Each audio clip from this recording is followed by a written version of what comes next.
Welcome to the Savvy Ladies Wednesday Wisdom webinar. I'm Maggie Montemuro, and I'm the marketing coordinator at Savvy Ladies. I would like to remind everyone that if you have any questions during the webinar, please type them into the chat box. If you're joining us by phone, you can email your question to info@savvyladies.org.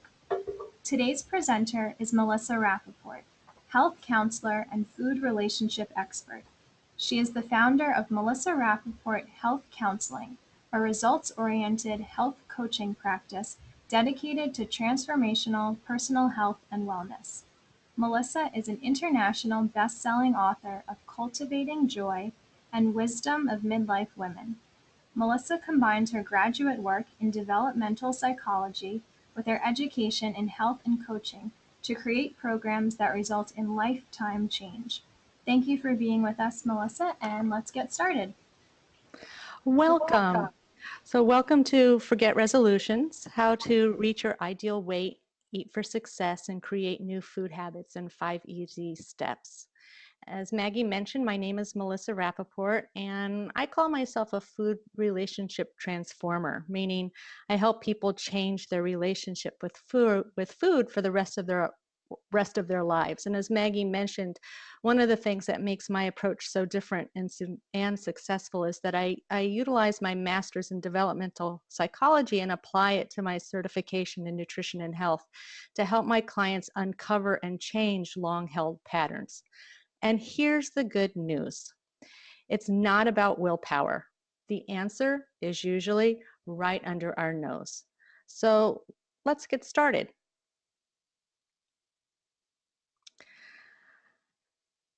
Get your notes ready.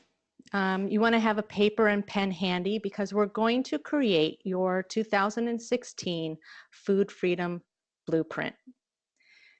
And the first thing we're going to do is let's get present because change requires laser focus. So I want you to put everything else aside, including your work, your cell phone, even your thoughts. I want you to be here right now.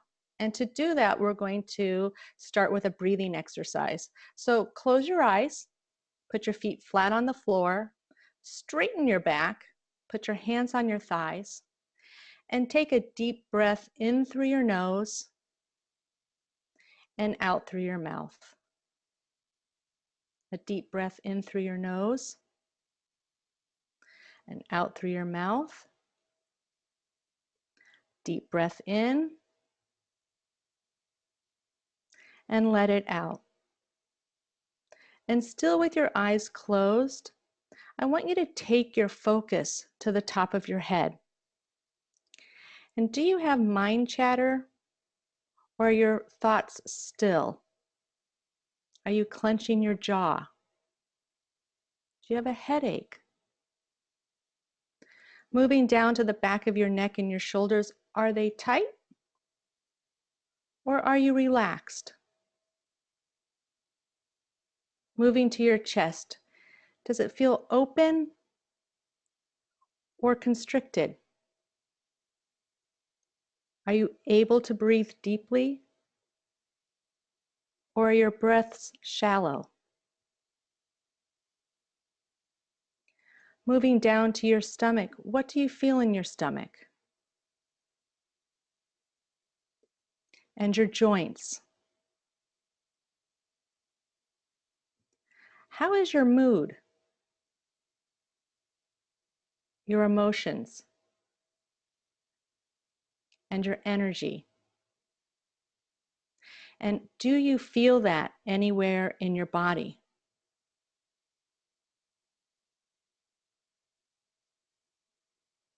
So the first thing I want you to do is to write down what you observed doing that exercise. What did you feel in your body? And we're going to be coming back to this a little bit later. So if you could take just a moment and write that down, there's going to be a series of things to write down, and I'm going to give you between 15 and 30 seconds, depending on the exercise, to write.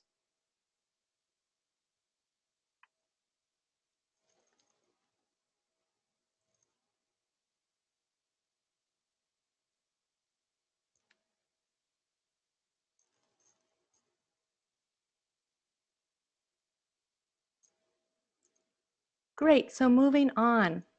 Intentions. I'm a big believer in intentions because creating intentions hones our focus and it keeps our goals front and center. So my intention today is that you will walk away from this webinar with at least one aha, and you will create your blueprint for food freedom in 2016 that actually begins today. In creating your blueprint, you will clear confusion and understand which foods are best for you. Understand that your energy and productivity are directly linked to your food choices. Begin to understand your personal emotional eating triggers. And lastly, learn at least one strategy that will transform the way that you think about food. So I want you to take a moment and write down what your intention is for this webinar. What do you intend to take away? And I'll give you a few moments to write that down.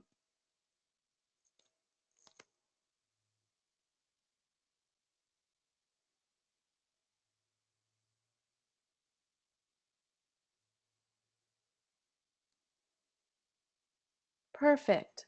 So step one of our blueprint is setting goals that work. We're going to start with SMART goals. And SMART goals they're specific, they're measurable, they're attainable, they're realistic, and they're time bound. So nearly 90% of all New Year's resolutions fail, and they fail because they're too vague and they don't have a plan. So saying something like, oh, I'm going to lose weight, my New Year's resolution is to lose weight, is doomed to fail. But saying, I'm going to lose 5 pounds by the end of February, this is likely to create success because it's specific, it's measurable, 5 pounds, it's attainable. For instance, I didn't say, oh, I want to weigh 75 pounds. The likelihood of me ever weighing 75 pounds hopefully will never, ever happen. And it's realistic. 5 pounds is totally doable for me in just a couple of months, and it's time bound. It has a due date. So this is really powerful way to set goals. And what would make it even more powerful, more robust, is adding the how to attain these goals. And stick with me because we're going to get to that. But first, let's start with the blueprint action number 1. And that is to write down one SMART goal. Let's start with just one. And it doesn't have to be about weight. It could be anything. It could be about eating more nutritiously or kicking a soda habit, drinking more water, reducing stress, lowering blood pressure, reducing sugar. It could be anything that you want to attain in 2016. It just has to be specific, measurable, attainable, realistic, and time bound. So I'll give you a minute to write down your 2016 SMART goal.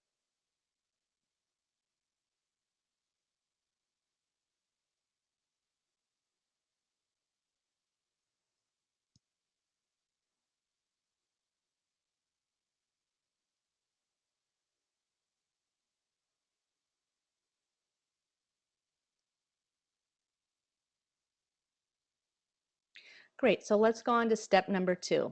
Let's talk about nutrition, facts, and fiction. So myth number 1, calories in, calories out. We hear this all the time, and it's not true.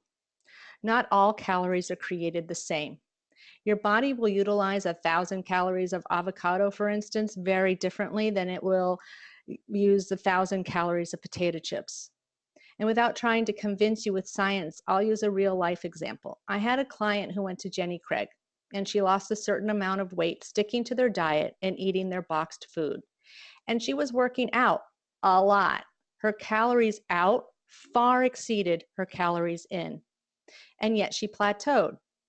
And when we started working together, we removed the empty calorie food and we upped her caloric intake with foods like avocado and nuts. And guess what? She started losing weight again. More calories, more fat, more food, less weight, because a calorie is not just a calorie. Myth number 2, low calorie, low fat is nutritious. Low fat Low calorie has been directly related to the rise of obesity and type 2 diabetes in this country. A low calorie, low fat diet is a high sugar, nutrient deprived diet. I can't say it enough. We often focus on calories, but proper nutrition is at least 80% of the battle. Myth number 3, I can never have another cookie. Achieving food freedom means that having a cookie or two, or a brownie, or ice cream, or whatever it is that you love, maybe it's something salty like potato chips, just becomes another healthy choice. It's no longer attached to shame or guilt or remorse, and it's not followed by another 6 cookies. Myth number 4, I have to diet to lose weight. Nearly 90% of people who go on diets come off of diets and they gain all their weight back and more, because diets ultimately don't work. It's not changing long held patterns. The last fifth is there's a secret formula. There is no one way. The exact foods that you should eat is highly individual. For instance, I have a client who loves beans, which is a great source of protein, and they're really high in fiber. But I have another client who can't eat beans because it triggers IBS symptoms. It's just a matter of finding your own special formula. But through working with hundreds of people, I have found a few universal truths. Number 1 is eat real food. If it comes from the ground or it comes from something that eats from the earth, you're good to go. If it's in a package, ask yourself, has this been processed? Meaning, has it been changed from its original form? Fruits, vegetables, nuts, fish, all good. White bread, pasta, not so much. Number 2, focus on sugar and fiber. When you read the nutrition panels, stop reading the calorie content first. And in regards to sugar, aim to eat less than 24 grams of added sugar a day. The World Health Organization and the American Heart Association both say we should not consume more than 6 teaspoons of sugar a day. And here's the math. 4 grams of sugar equals 1 teaspoon. So a Sierra Trail Mix Cliff Bar, you know, those Cliff Bars that are marketed to be a healthy meal replacement, has nearly 6 teaspoons of sugar. And an 8-ounce glass of orange juice also has nearly 6 teaspoons of sugar. Both of those are an entire day's total allotment. And in regards to fiber, aim to eat at least 35 grams of fiber a day. Processed foods generally remove the fiber and replace it with salt and sugar to make it taste better. But fiber is one of the keys to losing weight and maintaining a healthy digestive system. And lastly, eat regularly to maintain your energy, your metabolism, and your mood. We skip meals, we wait until we're really hungry, and then we make unhealthy food choices. Sometimes we get so busy that we forget to eat. In any of those cases, set a timer to remind yourself, particularly now during the holidays, set a reminder so that you are eating regularly every 3 to 4 hours, even if it's just a handful of nuts and a glass of water. So step 2 in our blueprint action plan is to write down 3 actions that you can start doing right now. And I'll go back to the previous slide so that you can use that to kind of jog some ideas.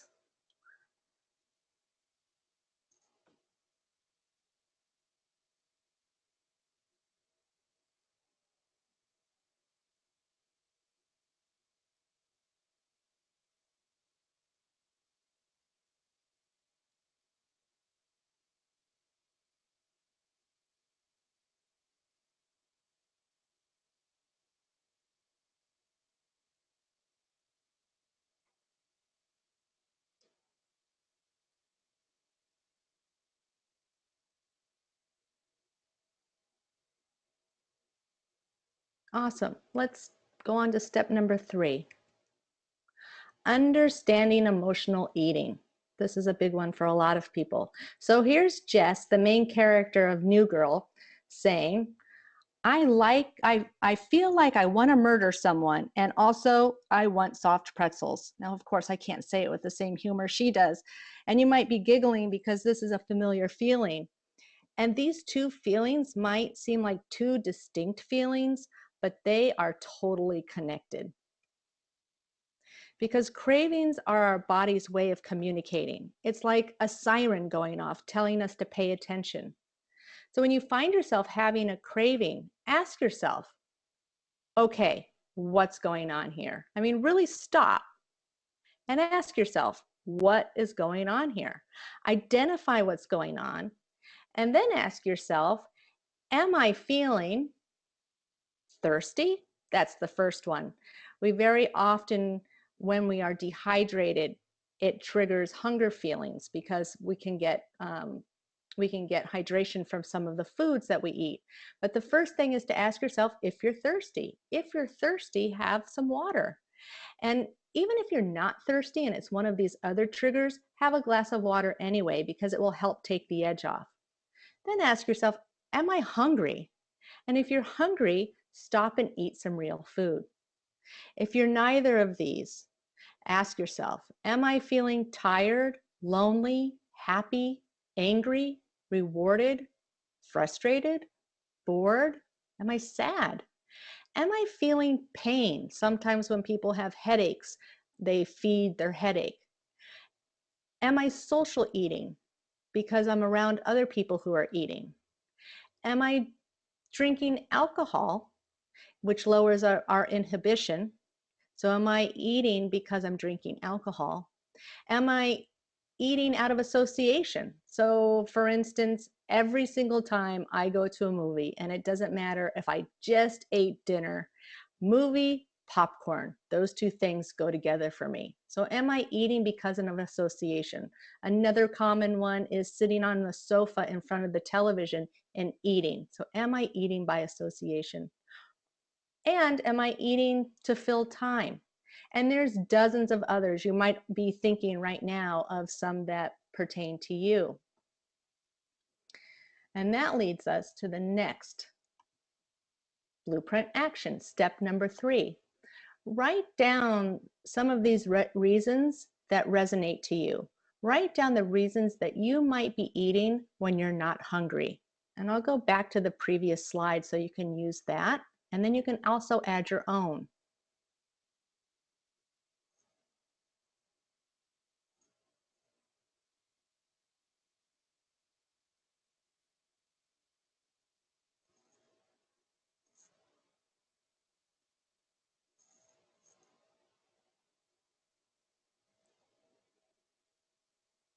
Perfect. So this leads us on into our next step.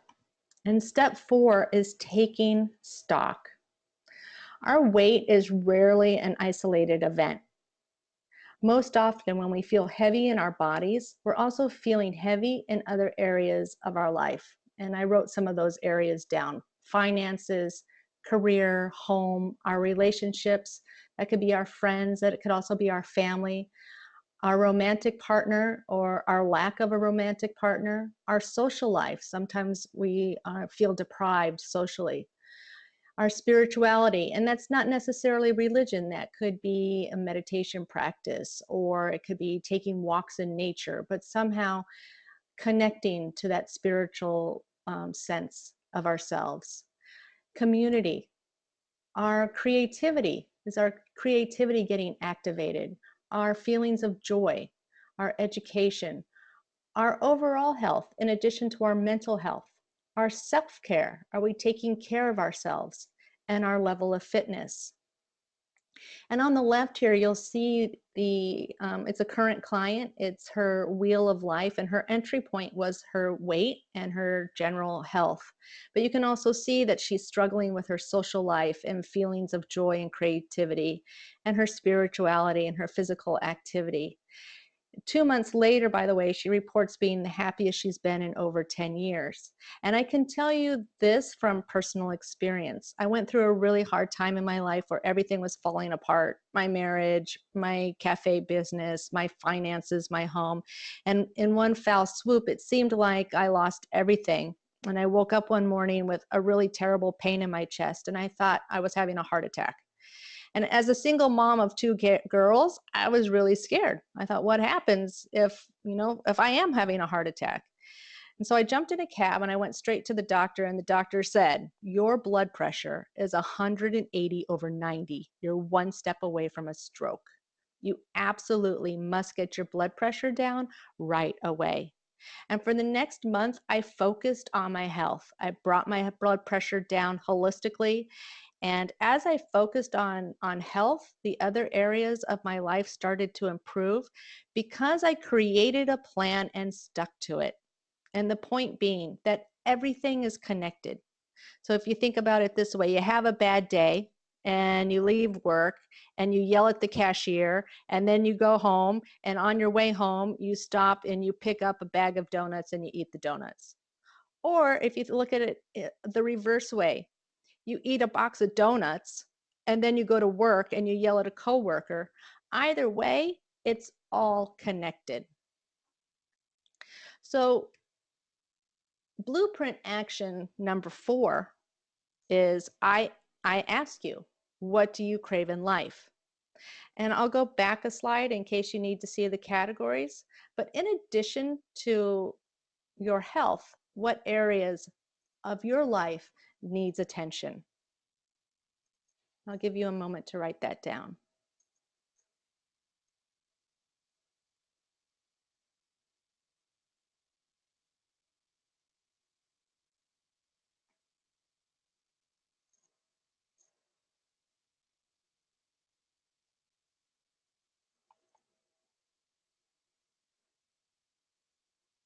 So that leads us to the bonus action. And that's to pick 2 areas that you just wrote down and to write 2016 SMART goals for those particular areas. And you can do this after the webinar, but very often I have clients and they'll choose between 3 and 5 areas and find that they end up being connected. But I would encourage you to pick 2 areas and write SMART goals for those areas. So step number 5 is holiday mindset. Do you have a holiday mindset or a December mindset? A holiday mindset says, what's the use? It's the holidays. Once January comes, I'll be ready to roll. And a December mindset says, I am going to make this the best December ever because everything I do right now sets me up for January. I'm sure you can hear the difference. A holiday mindset creates shame, guilt, and anxiety and sets us up for failure. And a December mindset sets us up for success. And the great news is it's not too late to adopt a December mindset.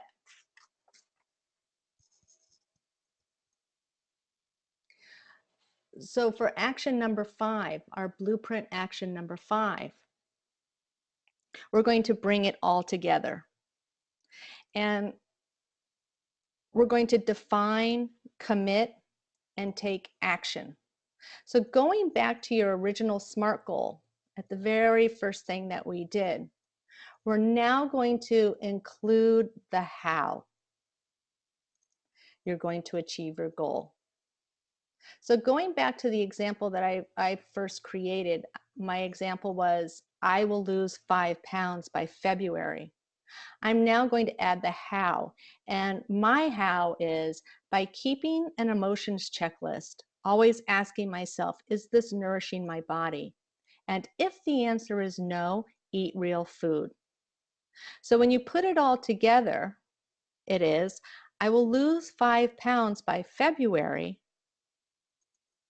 by keeping an emotions checklist, always asking myself, is this nourishing my body?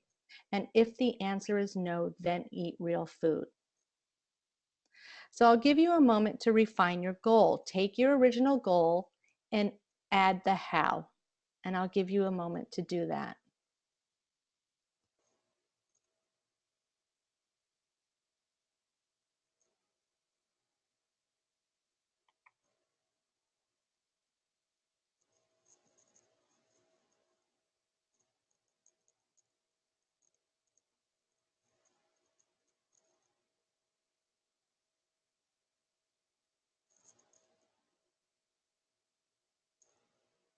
Great.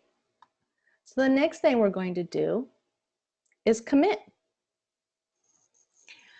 What do you commit to? So we're going to add a commitment note to your action plan and actually sign it.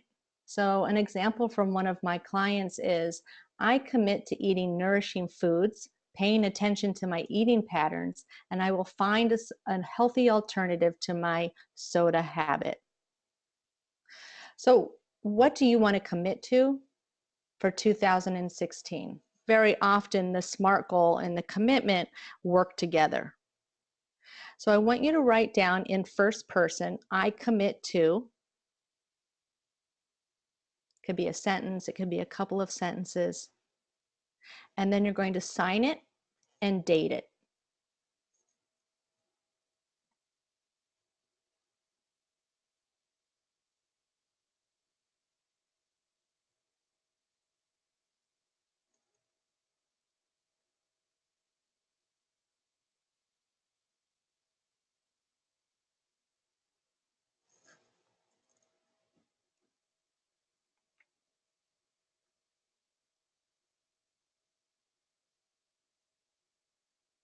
Awesome.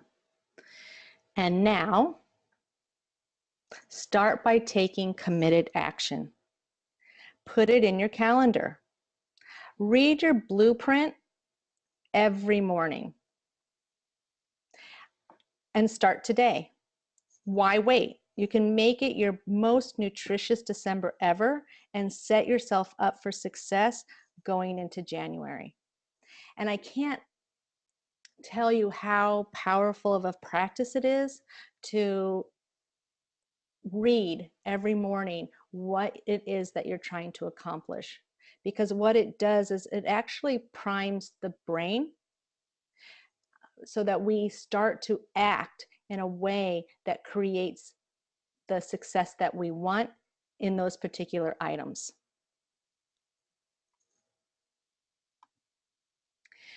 And so congratulations, you've completed your blueprint, and I do have a gift. And if you send me an email, I will send you food freedom affirmations. And it's a series of affirmations that are designed to prime the brain to change long-standing beliefs around food and body. And it's something that I recommend reading every morning and every evening. My email is melissa@melissarapoport.com. You can, if you have any questions after the webinar, you can feel free to reach out to me at the same address. And if you visit my website, melissarapoport.com, you'll find lots of original articles on food and nutrition mindset. There's a quiz. Are you sabotaging your health? If you take the quiz, I'll send you a free personalized report. You can find access to it on my homepage. And the last thing just to bring into your awareness is that after the new year, I'm launching a program, 30 Days of Transformation. I run this program only once a year, and it's designed to quick start lasting change. It's open to 15 people. It always fills, so there's no sales pressure here. But if it's something that interests you, you can email me and I'll send you the program announcement when it comes out. It's limited and I guarantee success. So thank you for listening in. I really appreciate it, and best wishes for a healthy, inspired, and joy-filled 2016. And I think we're going to be taking some questions.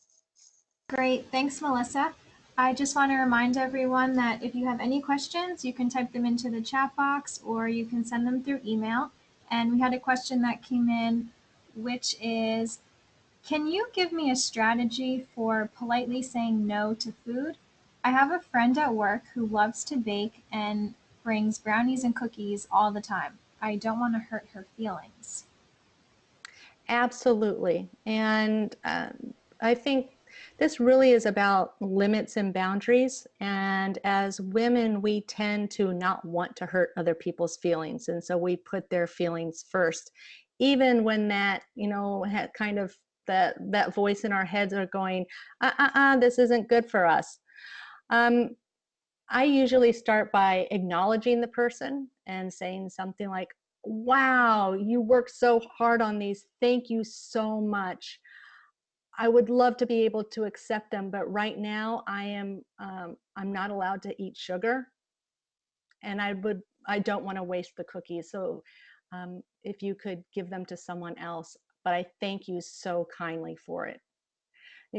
Because that way you're letting someone know that you acknowledge them and that you thank them, but you're also making it clear that it's not because you don't care for them or care about them, but because there's a reason that you can't eat the cookies. Okay, great. And another question is, I feel like I'm always hungry. I try to eat healthy, but maybe I'm doing it wrong. Are there certain foods that are known to keep you fuller longer? Well, that's where fiber is one of the keys. And uh, a lot of people think that they're eating really healthy, and they are overall. We in the United States have so much hidden sugar in our foods that even I've worked with people in the past who've said, no, my diet is almost perfect. And then when we start really looking at how much sugar they're eating, they're in shock. And sugar activates the hunger sequence, because what it does is it raises our insulin level, and then an hour later, usually about an hour later, as we start to crash, we start getting hungry again. So I would say, one, you want to look at how much sugar you have in your diet. Really pay attention to those nutritional panels. And two, think fiber. Fiber and healthy protein and lots of fruits and vegetables. And that should help manage that level of hunger so that you don't feel quite so many dips. Okay, thank you. Another question that came in is, do you have some suggestions for sticking to goals during the holidays that are filled with parties focused on food? Yes, that's a really great question. These are all really great questions. One of the thing about holidays is the food, of course, and alcohol. We tend to a little overindulge in both, and a little overindulgence is fine. It is the holidays after all. But there's a few things that I really try to do, and that I encourage my clients to do, and a lot of it has to do with planning, and that is, we very often, if we know we're going to a party, we think, okay, I'm going to overindulge in the party. So to compensate for that, I'm not going to eat during the day, or I'm going to eat less. And that's a recipe for disaster. So it's really important to eat nourishing foods throughout the day before you go to a party. I usually encourage people to have a small meal before going to a party. Have really nourishing foods. It could be a lean protein and a carbohydrate, or it could be like a yogurt with some nuts, or um, avocado toast, or something along that line. You just want to make sure that the bread has a good amount of fiber in it, and make sure you're hydrated before you go to the party. Another great way is to actually visualize yourself at the party. So you see yourself going into the party, and whether it's food on a table or food being passed on trays, before you ever get there, visualize how you're going to interact with food and drink at the party. Do you see yourself putting nutritious things on your plate with maybe a little bit of unhealthy choice foods on your plate? Or do you see it heaping with things that you know you're going to regret the next day. When you start to train your brain, prime your brain, we start to act a little more in accordance with what we visualize. And it just takes a little bit of rehearsal. So if you start doing that on a regular basis, that will really help. Okay, and do you have time for one more question? Sure. Okay, it's what can I do when the people around me tempt me to abandon my goals because they don't live a healthy lifestyle? That's another great question. I think it depends. It depends on the situation. You know, if these are, if let's say, for instance, it's friends that you often go out for dinner with. I would question whether going out for dinner with if they're constantly butting you up against your own goals. Are those really good dinner partners? Very often what happens is we start to, it's more common rather than emulating someone who's eating really, really well, it's more common to start emulating someone who's not eating well. So the first thing is to question whether if you're coming up with this same pattern with the same people time and time again and they're not respecting your goals, find other ways to interact with them, not around food. Maybe it's going for a walk, or maybe it's going out for coffee that doesn't have a coffee house that doesn't have much food in it. But find another way to socialize with them, because the behavior is not going to stop. And another way is to set the expectation in advance. So, for instance, I have a friend who really loves fried foods, fish and chips, uh, tempura. Wherever we go, it's something fried, and is very often, trying to encourage me to join her in those types of foods. And so what I do now in advance is I will say, I would love to have dinner with you, but I just want you to know in advance that I am doing everything I can to achieve my goals, and I'm going to be eating very specifically, and I really need your help in making sure I reach my goals. Because when you enlist someone to help you, then they're going to be a lot less inclined to sabotage you. And some of our friendships, and that goes back to the first point, we do have, some of us have friendships that are more like frenemies. And it's about them, it's not about you. It's about them not achieving their goals. It's about them not eating well. And in order to make it more okay, they sabotage the people that are around them. So that's why I say you kind of have to pick and choose the people that you're going to have dinner with. I hope that helps. Yes, it does. Thank you. Okay, well, I think we're about out of time, so we want to thank you again, Melissa, for a really wonderful presentation with a lot of great information. Thanks to everyone who joined us today, and thank you again, Melissa. You're welcome. Happy holidays. Thank you. Bye bye. Bye.